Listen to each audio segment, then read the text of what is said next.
اس کا آغاز گزشتہ برس مئی میں ہوا جب بھارتی جارحیت کو پاکستان کی جانب سے ایسا جواب ملا کہ پوری دنیا کو نوٹس لینا پڑا۔ ہماری مسلح افواج نے دشمن کو ایسا منہ توڑ جواب دیا کہ وہ چند ہی گھنٹوں میں امن کی مدد کی بات کرنے پر مجبور ہوا۔ یہ کامیابی دہائیوں کی پیشورانہ طبیعت اور تیاری کا نتیجہ تھی۔ آپریشن بنیان المرصوص کی کامیابی ہماری قومی تاریخ کا ایک روشن باب ہے۔ آج دنیا پاکستانی دفاعی قوت کی معترف ہے۔ یہی وجہ ہے کہ ہماری فضاؤں کا تحفظ کرنے والے فائٹر جیٹس کو کئی ممالک اپنی فضائیہ میں شامل کرنے کے لیے پاکستان سے رابطے میں ہیں۔ ہماری دفاعی صنعت قیمتی زر مبادلہ کمانے کا بھی ایک ذریعہ بن چکی ہے۔ یہ اس بات کا ثبوت ہے جناب اسپیکر کہ مضبوط دفاع نہ صرف ہماری سالمیت کے لیے اہم ہے بلکہ یہ ملک کی معاشی ترقی میں معاون ثابت ہو سکتا ہے۔ جناب اسپیکر، اسی دفاعی قوت نے نہ صرف خطے بلکہ دنیا بھر میں ہماری اسٹریٹجک پارٹنرشپ کا نقشہ نئے سرے سے ترتیب دیا ہے۔ میں خصوصی طور پہ پاکستان اور سعودی عرب کے درمیان اسٹریٹجک میوچل ڈیفنس ایگریمنٹ کا ذکر کرنا چاہوں گا۔ ہمارے دونوں ممالک کے درمیان ایمان اور بھائی چارے کا رشتہ پہلے سے موجود تھا، تاہم اس باضابطہ دفاعی معاہدے کی وجہ سے خادمین حرمین شریف کے ساتھ ہمارے تعلقات اور برادرانہ رشتوں کو ایک نئی اور مستحکم بنیاد ملی ہے۔ یہ ہمارے لیے ایک بہت بڑا اعزاز ہے، لیکن ساتھ ہی ہمارے لیے ایک بھاری اور مقدس ذمہ داری ہے جسے نبھانے کے لیے ہم پورے عزم اور یقین کے ساتھ سعودی عرب کے ساتھ کھڑے ہیں۔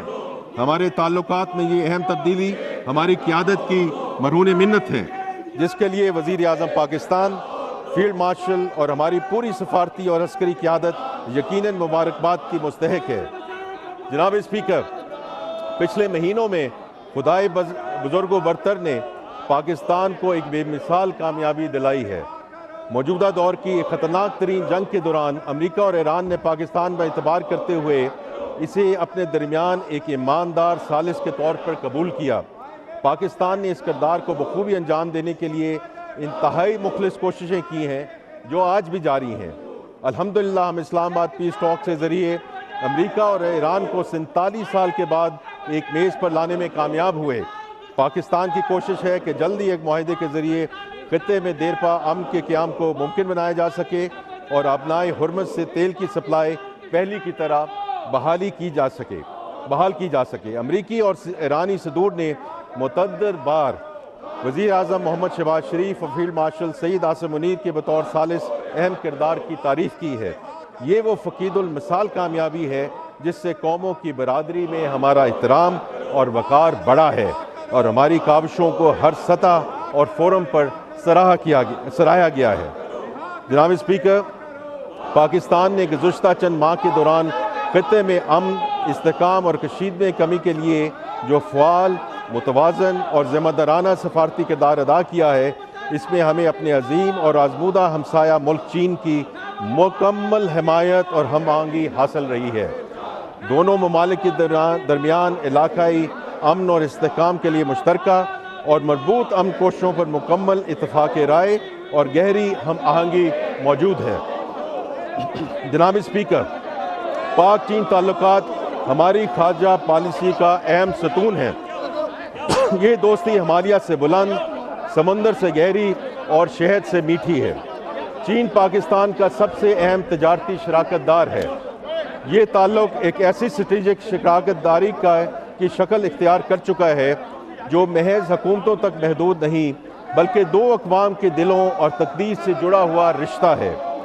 وزیر اعظم میاں محمد شہباز شریف کے حالیہ دورہ چین نے اس شراکت داری کو نئی اور ٹھوس جہتیں عطا کی ہیں۔ میں اب آئل پرائسز پہ بات کرنا چاہوں گا۔ جناب اسپیکر، امریکہ اور ایران جنگ کے اثرات پر ہم نے پہلے ذکر کیا ہے۔ اس جنگ کی وجہ سے پیٹرول اور ڈیزل کی بین الاقوامی منڈیوں میں قیمتوں میں کچھ ربع اضافہ ہوا۔ ہر گھر کے بجٹ پر نیا اور غیر متوقع دباؤ آیا۔ یہاں یہ سمجھنا انتہائی اہم ہے کہ پیٹرول اور ڈیزل کی مقامی قیمتیں عالمی منڈی کی پوری شدت کا اظہار نہیں تھیں۔ اگر حکومت اس جھٹکے کا پورا بوجھ عوام پر منتقل کر دیتی تو یہ قیمتیں اس سے کہیں زیادہ ہوتی۔ اسی لیے وزیر اعظم پاکستان کی ہدایت پر حکومت نے 128 ارب روپے کی عمومی سبسڈی کے ذریعے عوام کو براہ راست ریلیف دیا، پھر جلدی صوبائی حکومتوں کی تعاون سے، اور ہم ان کے بہت شکر گزار ہیں کہ انہوں نے ٹارگیٹڈ سبسڈیز کا نظام متعارف کروایا، جس کے ذریعے ضرورت مند افراد کو پیٹرولیم مصنوعات کی قیمتوں میں ریلیف دیا گیا اور ابھی بھی دیا جا رہا ہے۔ جناب اسپیکر، پاکستان ایک مستحکم معیشت اور معاشی بفرز کے ساتھ امریکہ ایران جنگ کے بحران میں داخل ہوا۔ اس بحران میں جہاں خطے اور دنیا کے دیگر کئی ممالک میں ایندھن کی قلت، پیٹرول پمپس پر لمبی قطاریں اور ایکسچینج ریٹ میں گراوٹ دیکھی گئی، اور ہم سے بہتر وسائل کے حامل بعض ملکوں کو عالمی مالیاتی اداروں کے پاس بھی جانا پڑا، وہاں پاکستان میں حکومت کے بروقت اور مدبرانہ فیصلوں اور مضبوط معاشی بفرز کی وجہ سے ایندھن کو کوئی قلت اور ریشننگ نہ ہوئی، نہ پیٹرول پمپس پہ قطاریں لگیں، نہ کوئی امن و امان کا مسئلہ پیدا ہوا، اور نہ ہی ایکسچینج ریٹ متاثر ہوا، بلکہ اس بحران کے دوران فچ ریٹنگ ایجنسی نے پاکستان کی ریٹنگ کو مستحکم قرار دیا۔ جناب اسپیکر، ہمیں اس حوالے سے عوام کو پیش آنے والی مشکلات کا ادراک ہے۔ اس کے ساتھ ہی حکومت بین الاقوامی مارکیٹ میں تیل کی قیمتوں میں کمی کا فائدہ عوام کو منتقل کر رہی ہے۔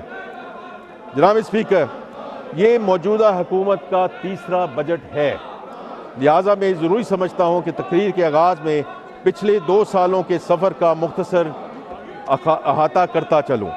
ہم نے یہ سفر ایک مشکل مقام سے شروع کیا۔ وزیر اعظم پاکستان کی قیادت میں موجودہ حکومت نے انتھک محنت سے حالات پر قابو پایا ہے اور کئی اہم اور دور رس نتائج کی حامل معاشی کامیابیاں حاصل کی ہیں۔ 2 درج ذیل ہیں۔ اللہ تعالیٰ کے فضل و کرم سے موجودہ مالی سال میں سیلاب سے ہونے والے نقصانات اور امریکہ ایران جنگ کے باوجود ہماری معاشی شرح نمو 3.7% تک پہنچ چکی ہے۔ ہماری بڑی صنعتوں کی پیداوار صلاحیت بڑھ رہی ہے۔ اس مالی سال میں لارج اسکیل مینوفیکچرنگ کی شرح نمو 6.1% تک رہی ہے، جبکہ خدمات کے شعبے میں 4.1% شرح نمو سامنے آئی ہے۔ ایل ایس ایم اور خدمات کی شعبوں کی شرح نمو پچھلے 4 سالوں کی بلند ترین سطح پر ہے۔ الحمدللہ ہماری معیشت کا حجم $452 ارب تک پہنچ چکا ہے، جو ہماری معیشت کا ایک نیا سنگ میل ہے۔ جی ڈی پی کے حجم میں اضافے کی وجہ سے ہماری فی کس آمدن پچھلے سال کے $1,751 سے بڑھ کر $1,901 ہو گئی ہے۔ پچھلے 2 سالوں میں پالیسی ریٹ میں تاریخی کمی واقع ہوئی اور یہ شرح 22% سے کم ہو کر 11.5% پر آ گئی ہے۔ ہمارے زر معدنیات کے ذخائر میں بھی نمایاں بہتری آئی ہے۔ یہ 3 سال قبل $4 ارب سے کم تھے، اور جو اب بڑھ کر $17 ارب سے زائد ہو چکے ہیں، جو کہ تقریباً 3 مہینوں کی درآمد کے لیے کافی ہیں۔ ترسیلات سے زر بھی نئی بلندیوں کو چھو رہی ہیں۔ پچھلی مالی سال کے $38 ارب کے مقابلے میں اس مالی سال کے پہلے 11 ماہ میں ترسیلات کا حجم $38 ارب تک پہنچ چکا ہے۔ انشاءاللہ اس سال بھر کی ترسیلات $41 ارب سے تجاوز کر جائیں گی، جو کہ ہماری تاریخ کی بلند ترین سطح ہوگی۔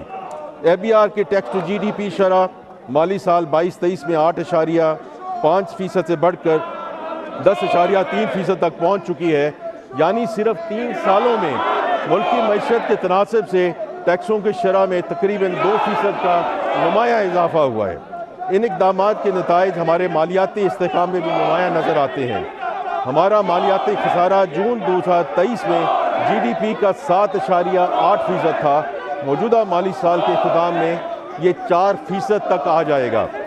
2 سال قبل ہماری پرائمری بیلنس میں جی ڈی پی کے 0.7% کے برابر خسارہ درپیش تھا۔ موجودہ مالی سال میں ہم پرائمری بیلنس کو 1.6% کے سرپلس تک لے آئے ہیں۔ اس طرح پرائمری بیلنس میں جی ڈی پی کے حساب سے 2.3% کی بہتری آئی ہے۔ پچھلے مالی سال میں افراط زر کی شرح گزشتہ سال کی 23.4% سے کم ہو کر 4.5%